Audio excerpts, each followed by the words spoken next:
The alarm bells rang through the galactic monitoring station Kepler-7 at exactly 3:47 in the morning, Galactic Standard Time.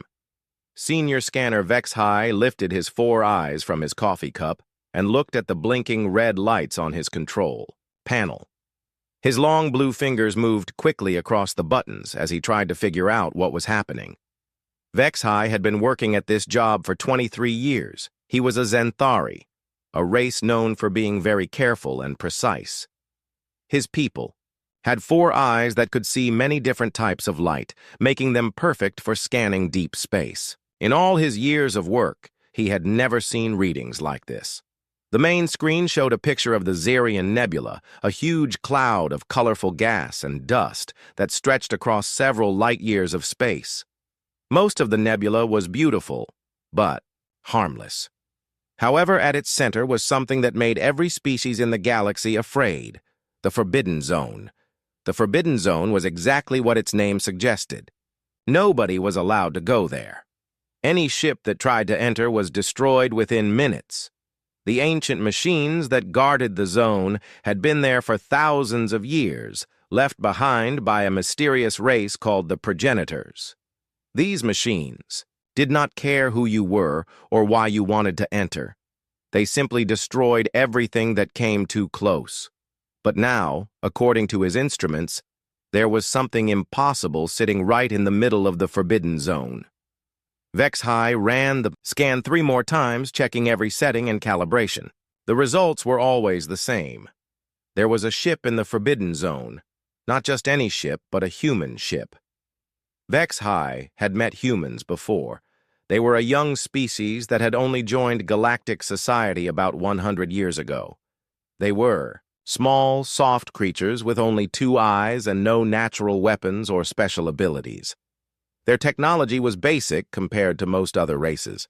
They could not even travel faster than light without using the relay gates that other species had built for them.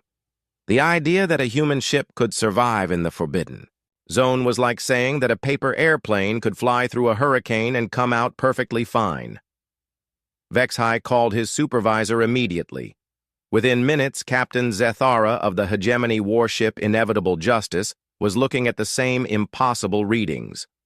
Captain Zethara was a Saurian, a race that looked somewhat like the ancient dinosaurs from Earth.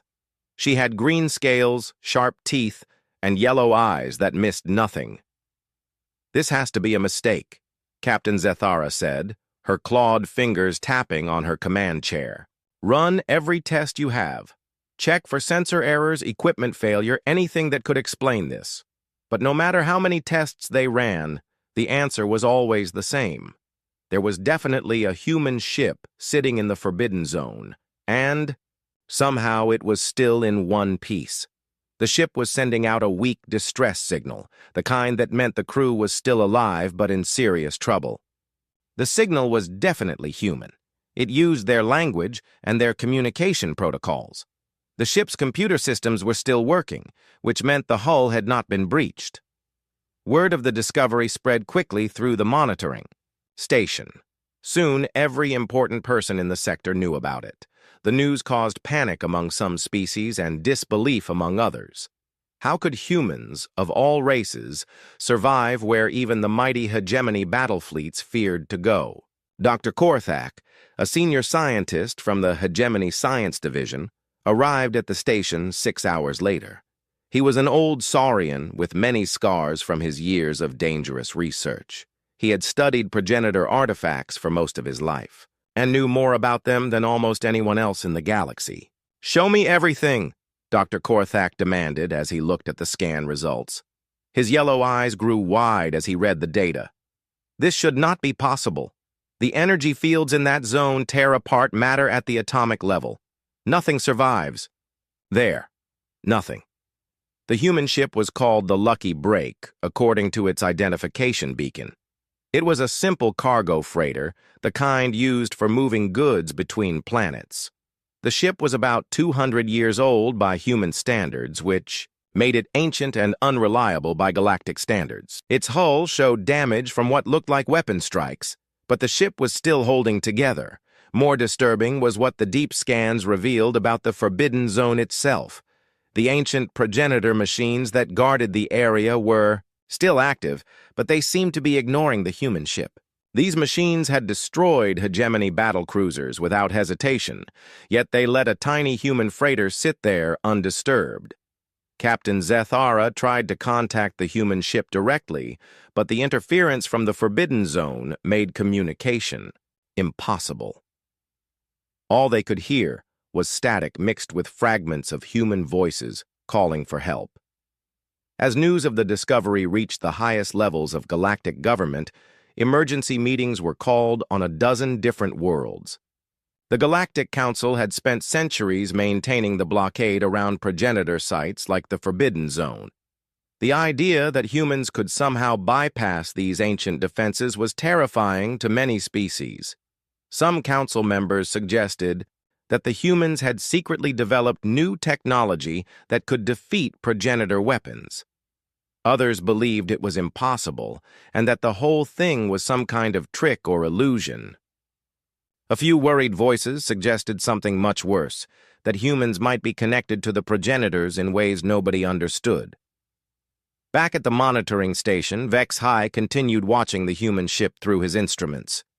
Every few hours, the lucky break would move slightly, as if it was drifting in some invisible current. But there were no energy readings that could explain the movement. It was as if the ship was being gently guided by forces that did not show up on any scanner.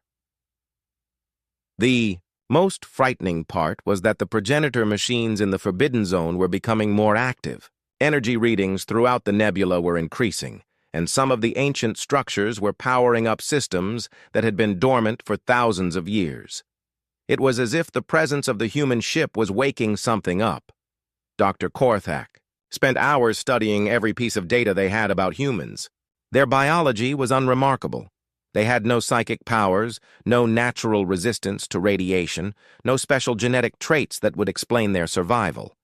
They were, by all scientific measures, one of the most ordinary species in the galaxy.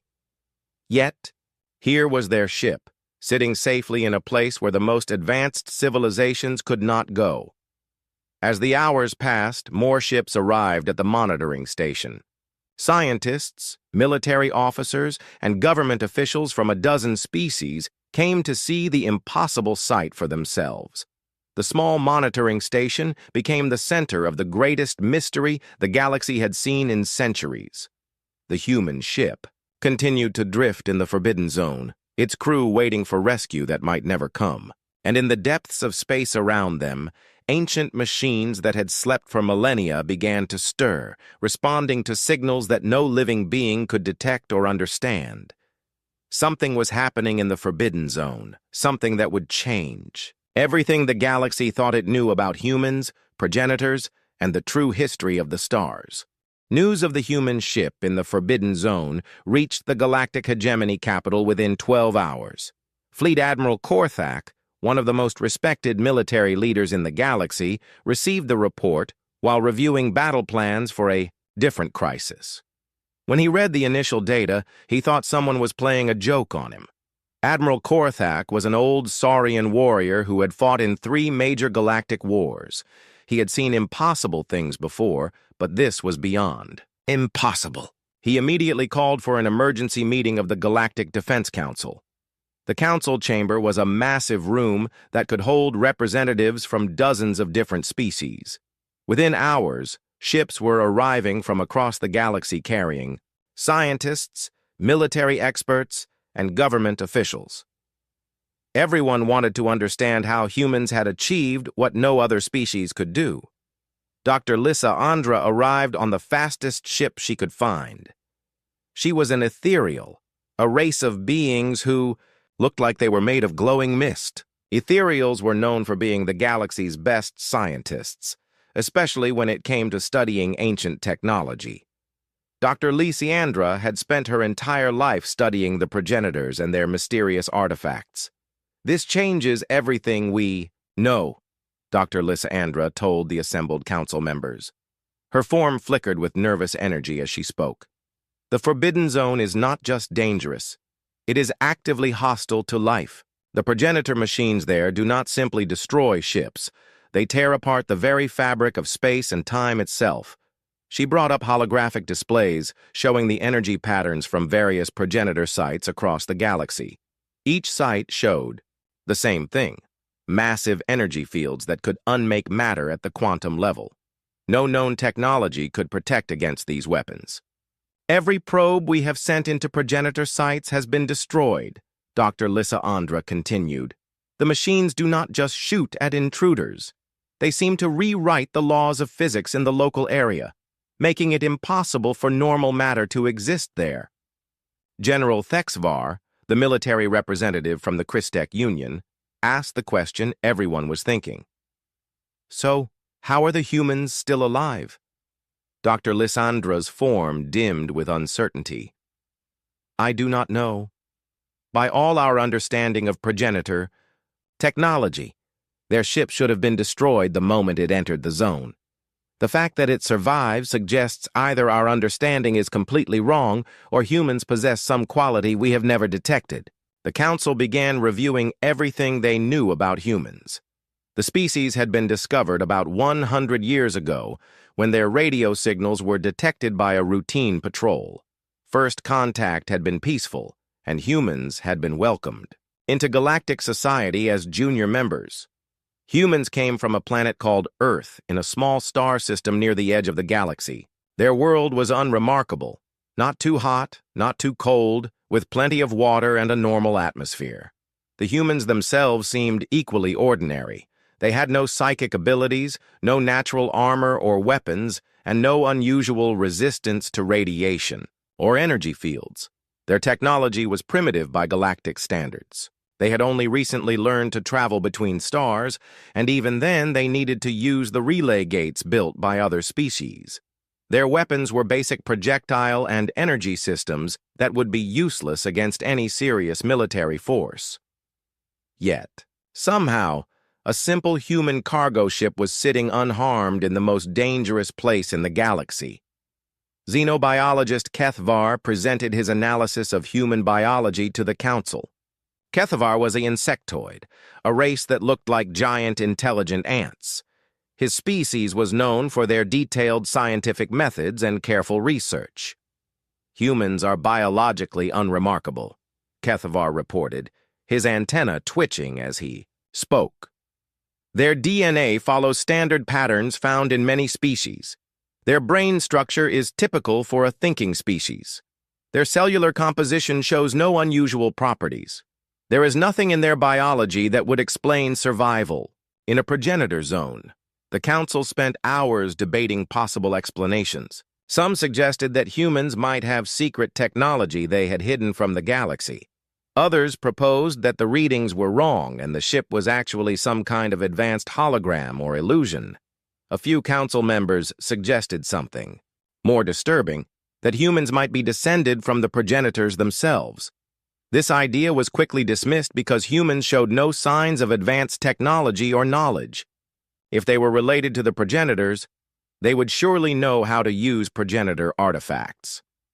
Meanwhile, at the monitoring station, attempts to contact the human ship continued to fail. The energy interference from the Forbidden Zone blocked all communication attempts. Long-range scanners could detect life signs aboard the ship. At least 3 or 4 humans were still alive. But there was no way to talk to them or learn what had happened. Every probe sent toward the Forbidden Zone was destroyed within minutes of crossing the boundary. The progenitor defenses worked exactly as they always had, tearing apart anything that approached. Yet the human ship remained untouched. Dr. Lysandra requested permission to bring her most advanced scanning equipment to the monitoring station. She wanted to study the energy patterns around the human ship in detail. Perhaps there was something unique about that particular area of the Forbidden Zone. The Void Walkers also sent a representative, which surprised everyone. The Void Walkers were an ancient and mysterious species that rarely showed interest in anything. They lived in the empty spaces between stars and only contacted other species when something truly important was happening. Their presence meant this situation was more serious than anyone realized. The Voidwalker representative was called Silent Song, which was the closest translation their language had to a name. Like all Voidwalkers, Silent Song appeared as a dark shape that seemed to absorb light. When Silent Song spoke, it was through a mechanical translator that turned their thoughts into words other species could understand. "The humans have touched something that should not be touched," Silent Song said to the assembled scientists. "The old barriers weaken. The ancient guardians stir. This is not a rescue mission. This is the beginning of something much larger." Nobody asked Silent Song to explain what they meant. Voidwalkers never gave direct answers, and asking too many questions usually made them leave. As more experts arrived at the monitoring station, the situation became more tense. Several species began positioning military ships near the Forbidden Zone, claiming they were there to help with the rescue, but everyone knew they were really there to protect themselves if something went wrong. The human government on Earth was contacted about the situation. Human officials expressed concern for their missing citizens, but seemed as confused as everyone else about how their ship had survived in the Forbidden Zone. They insisted that the Lucky Break was carrying only normal cargo and had no special equipment or weapons. Dr. Korthak studied star charts showing the location of every known progenitor site in the galaxy. There were hundreds of them, scattered across dozens of star systems. All of them were heavily guarded and forbidden to everyone. If humans could somehow enter these sites safely, it would give them access to technology beyond imagination. The thought frightened many species. Humans were already expanding rapidly across the galaxy despite their primitive technology. If they gained access to progenitor artifacts, they could become the dominant species within a few generations. As the first day of the crisis ended, one thing was clear: the galaxy would never be the same. The discovery of the human ship had raised questions that challenged everything the major species thought they knew about themselves, about humans, and about the mysterious progenitors who had vanished so long ago. In the depths of the Forbidden Zone, the human ship continued to drift peacefully among forces that should have destroyed it instantly, and throughout the galaxy, ancient progenitor sites began showing increased energy readings, as if they were all responding to some signal that only they could detect. 3 days after the discovery of the human ship, Admiral Korthak made a decision that shocked the entire galaxy. Despite protests from dozens of species and direct orders from the Galactic Council to wait for more information, he authorized a rescue mission into the Forbidden Zone. The decision caused enormous controversy. Many species argued that risking valuable ships and trained crew members to save a few humans was foolish and wasteful. The Hegemony Council held emergency sessions demanding that the Admiral reconsider his order, but Admiral Korthak refused to change his mind. "We do not abandon people who need help," the Admiral announced during a heated council meeting. "Whether they are human, saurian, or any other species, we have a duty to attempt rescue when possible. Besides, we need to understand how they survived. This information could be vital to our understanding of progenitor technology." The truth was that Admiral Korthak had another reason for authorizing the mission. Reports were coming in from monitoring stations across the galaxy that progenitor sites everywhere were becoming more active. Ancient machines that had been silent for thousands of years were powering up. Energy readings were increasing at sites that had been dormant since before recorded history. Something about the human ship in the Forbidden Zone was causing a galaxy-wide reaction from progenitor technology. If this continued, it might trigger events that could threaten every living species. The Admiral believed they needed to understand what was happening before it was too late. Since the mission was officially unauthorized and extremely dangerous, Admiral Korthak could only ask for volunteers. To his surprise, he received more applications than he expected. Captain Zethara of the warship Inevitable Justice volunteered immediately.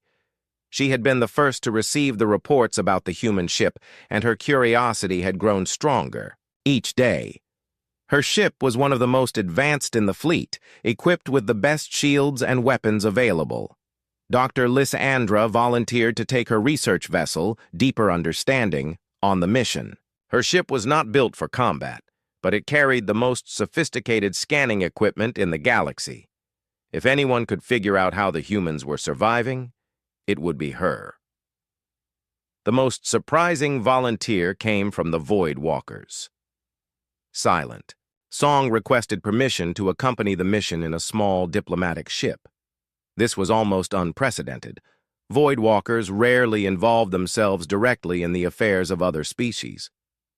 Their participation meant they believed something of enormous importance was happening.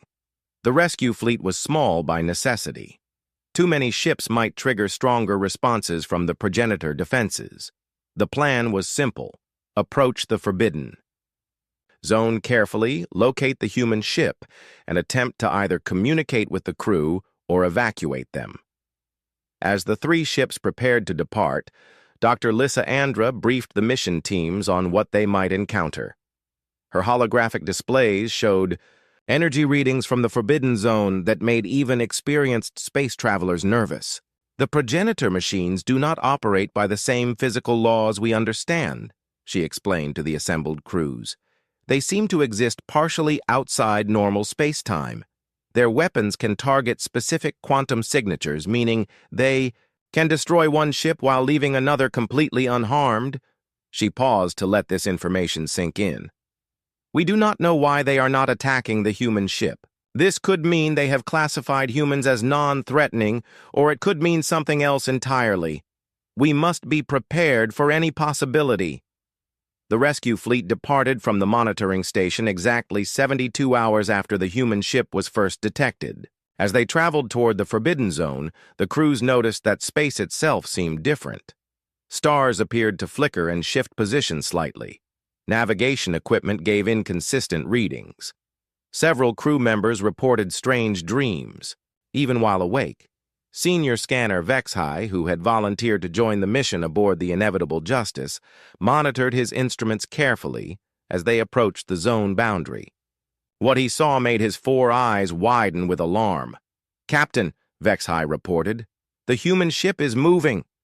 On the main display, the lucky break was indeed changing position, but not under its own power. The ship appeared to be drifting deeper into the nebula, drawn by forces that registered on no known sensors. Whatever controlled the Forbidden Zone was slowly pulling the human ship toward its center. "Increase speed," Captain Zethara ordered. "We need to reach them before they drift too far into the zone." As the rescue fleet approached the boundary of the Forbidden Zone, they followed strict protocols developed over centuries of studying. Progenitor sites. All weapons were powered down to minimal levels. Engines were set to produce the smallest possible energy signature. Communication systems were switched to passive mode only. The idea was to make themselves as unnoticeable as possible. Previous attempts to enter progenitor zones had failed because the defense systems detected ships and classified them as threats. By minimizing their energy output, the rescue fleet hoped to slip past the ancient guardians unnoticed. The boundary of the Forbidden Zone was marked by a wall of swirling energy that stretched across hundreds of kilometers. As the ships approached this barrier, every crew member held their breath. This was the point where so many other expeditions had been destroyed. The Inevitable Justice crossed the boundary first. Captain Zethara watched her instruments carefully, expecting alarms to sound at any moment, but nothing happened. The ship passed through the energy wall as if it was not there. Dr. Lysandra's research vessel followed, then Silent Song's diplomatic ship. All 3 vessels entered the Forbidden Zone without any reaction from the progenitor defenses. It was as if the ancient guardians had simply decided to ignore them. "This is impossible," Dr. Lysandra reported over the communication channel. "My instruments show that the defense systems are fully active. They should have detected us immediately. Something is protecting us."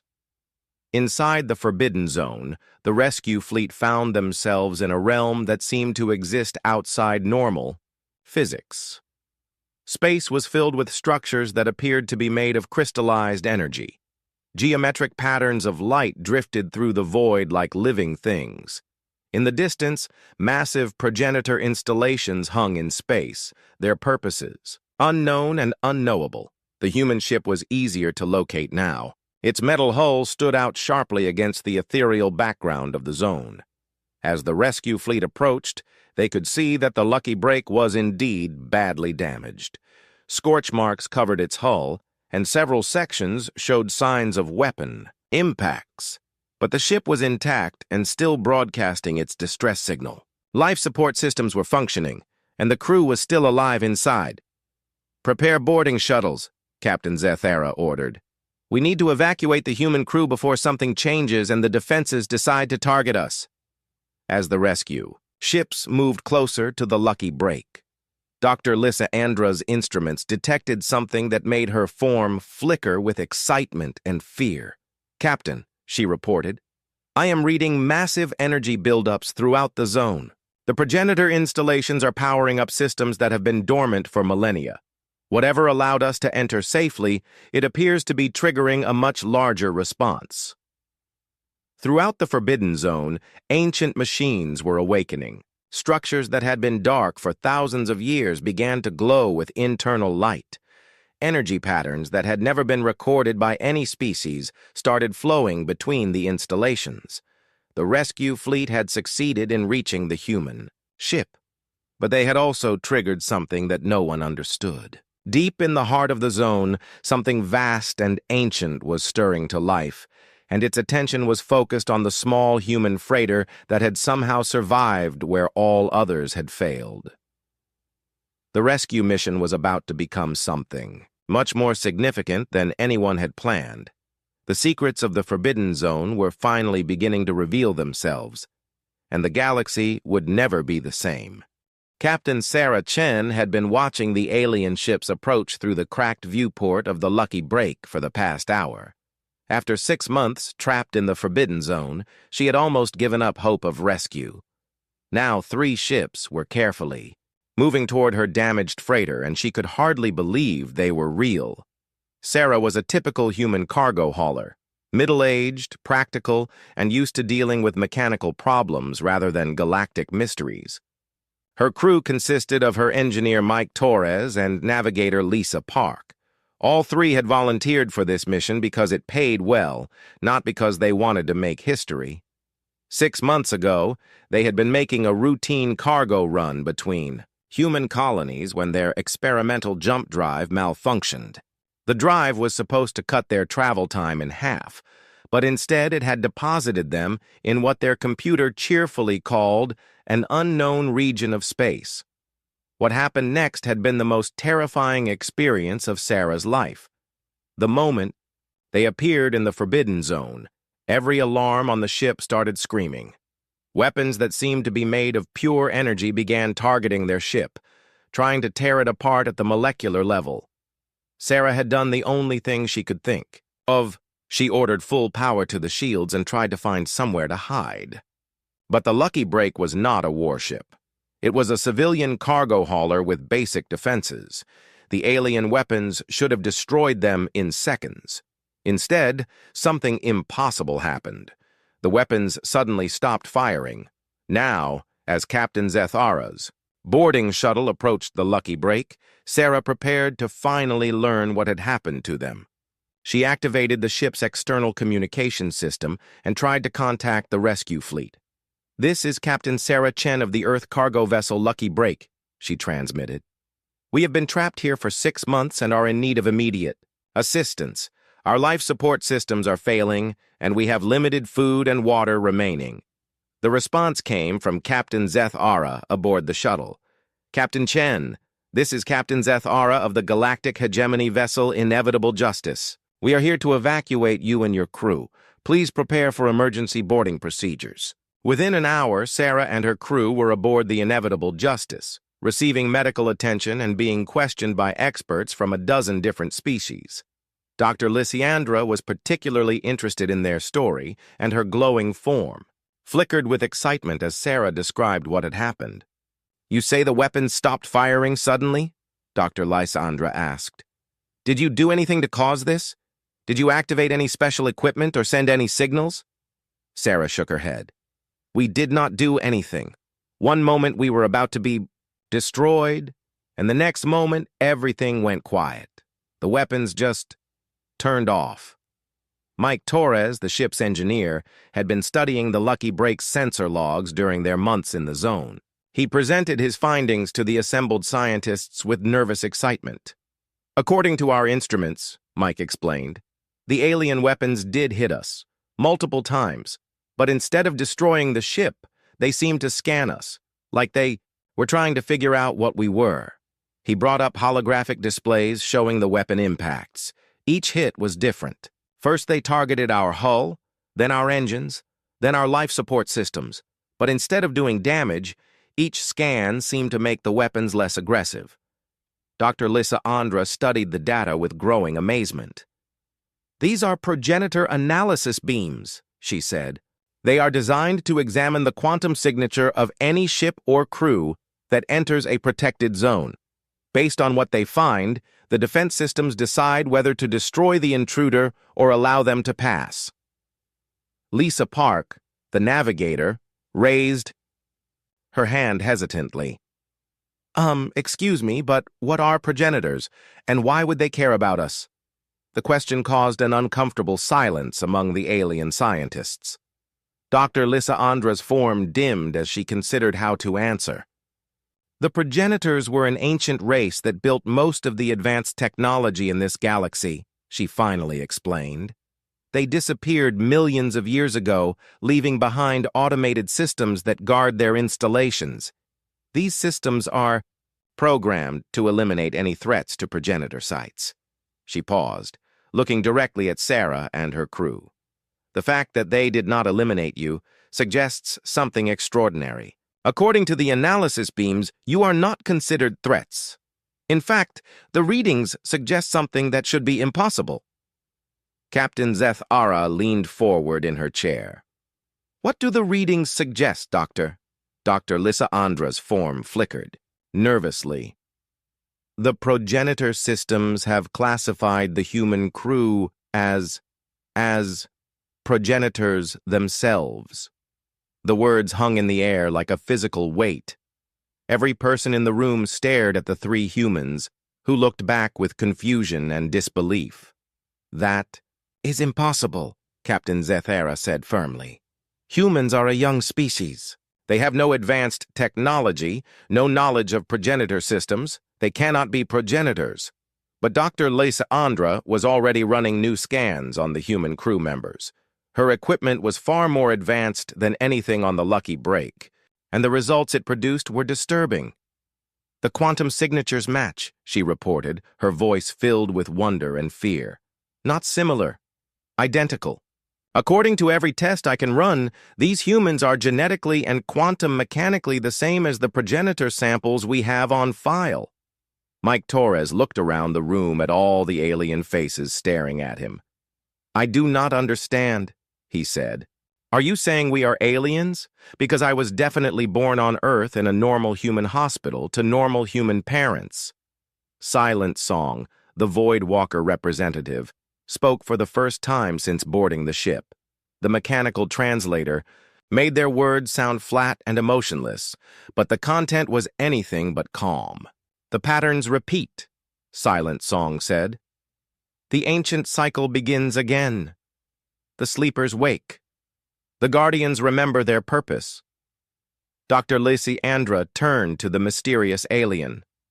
What do you mean? What cycle? But Silent Song had already turned away and would not answer any more questions. Dr. Lisa Andra continued her analysis of the human crew, but every test confirmed the same impossible result. By every measure available to galactic science, Sarah Chen, Mike Torres, and Lisa Park were identical to the progenitors who had built the most advanced civilization the galaxy had ever known. This explains why you were not destroyed, Dr. Lissy Andra told them. The defense systems recognized you as their creators. They were programmed to protect you, not eliminate you. Sarah felt overwhelmed by the implications. But we do not know anything about this technology. We have never seen these machines before.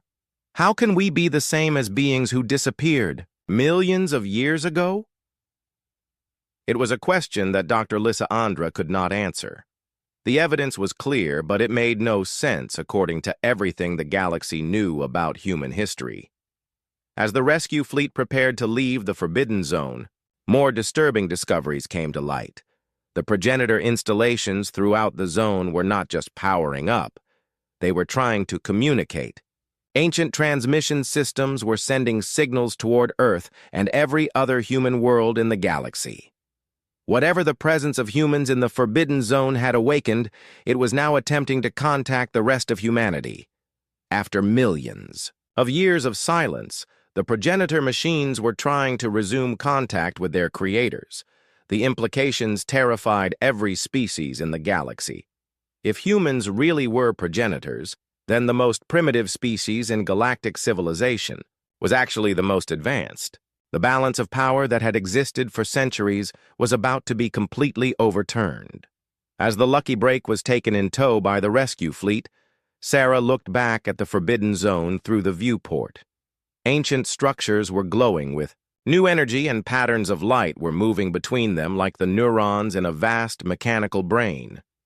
Something that had slept for millions of years was waking up, and it recognized her as family. The thought was both wonderful and terrifying. Sarah had joined this mission to earn money for her family back on Earth. Instead, she had stumbled into a mystery that would change the fate of every living being in the galaxy. Behind them, the Forbidden Zone continued to pulse with increasing energy, and across the galaxy, other progenitor sites began to respond to signals that only they could understand. The journey back to civilized space took 3 days, but news of the discovery leaked within hours. Despite Admiral Korthak's attempts to maintain secrecy, word spread throughout the galaxy that humans were somehow connected to the progenitors. By the time the rescue fleet reached the monitoring station, representatives from dozens of species were already waiting for them. Captain Sarah Chen found herself at the center of attention she never wanted. Every major news network in the galaxy wanted to interview her. Scientists demanded to study her and her crew. Government officials asked endless questions about Earth's history and human technology. Sarah tried to explain that she was just a cargo pilot who had gotten lost, but nobody seemed to believe her. The idea that humans might be the inheritors of the galaxy's most advanced civilization was too important to ignore. The immediate effects were felt across human space.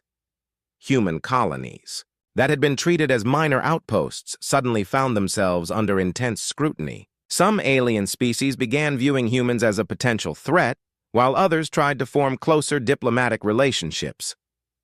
The galactic hegemony faced an uncomfortable reality. For over a century, they had treated humans as junior partners in galactic civilization.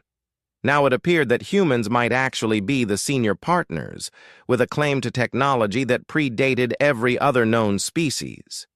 Admiral Korthak called an emergency session of the Galactic Council to discuss the implications.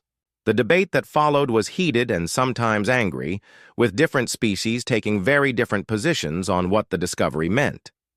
The Christek Union demanded that humans be immediately granted access to all progenitor sites so they could reclaim their inheritance. The Ethereal Coalition argued that humans should be studied extensively before any decisions were made. The Saurian hegemony wanted to restrict human access to progenitor technology until its safety could be guaranteed.